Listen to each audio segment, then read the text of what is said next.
बर लिखल कौशल्या रानी आवोड़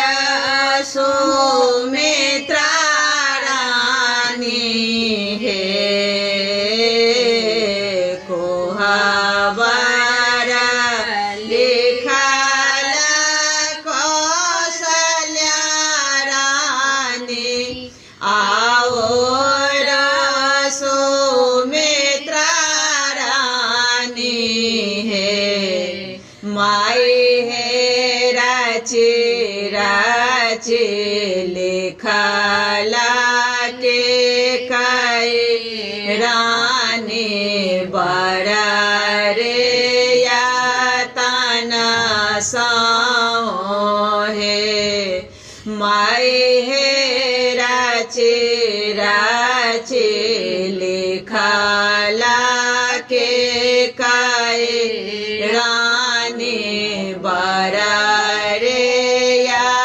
तना हे ताहे कोहबर सुता गेला मधु दुल्हा सुहावे सुतला संग हे ताहे कोहबर सुता गेला मधु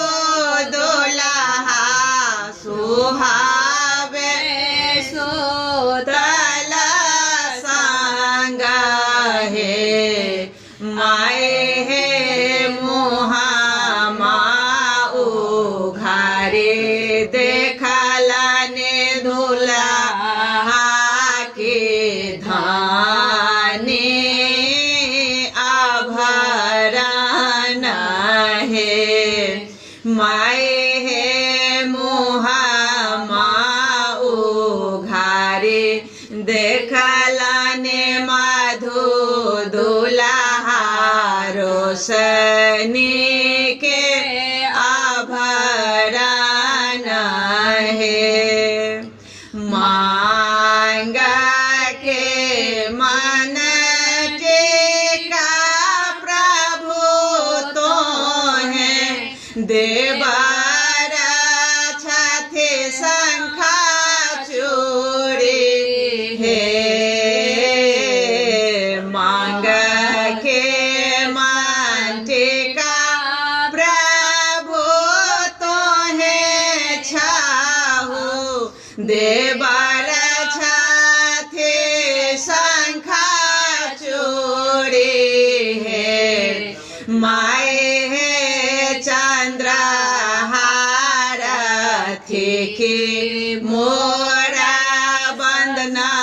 सासु की बाजू बंद गोतनी छथी हे माए हे चंद्रहार थी मोरा सासु के बाजू बंद गोतनी छथी हे पूत मोरा नयन कई जोड़े आके नाना देना बरंगा चोले हे पूता मोड़ा नयन कई जोड़े आना ना दे ना बरंगा चोले हे आहे भैंसुर मांगा काट को लिया इह मोरा आभरण हे आहे भैंसुर मोरा मांगा काट को लिया इह